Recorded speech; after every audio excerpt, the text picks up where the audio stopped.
Pronto? Geometra Baù. Cognome? Baù.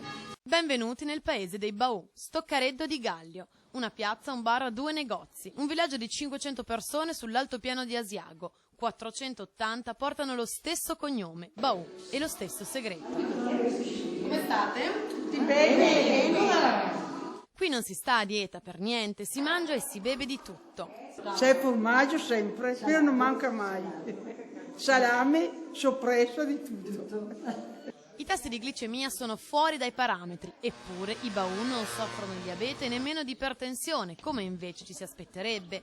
Ecco perché qui arrivano scienziati da mezzo mondo, ecco perché i ricercatori dell'Istituto per le Malattie Rare Mario Baschiarotto li stanno studiando già da tempo. La ricerca, è iniziata, è ai primi passi, qualcosa è già stato scoperto, sono i primi risultati, però tantissimo c'è ancora da fare. Il caffè è servito con panna, sul tavolo una bottiglia di liquore.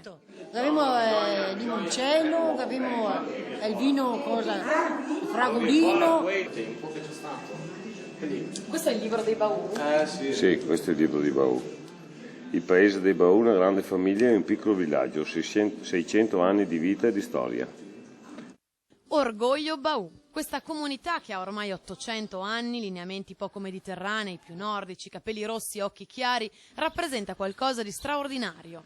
La comunità Baù è una comunità molto unita, addirittura direi di più ci ha offerto dal punto di vista scientifico una cosa unica.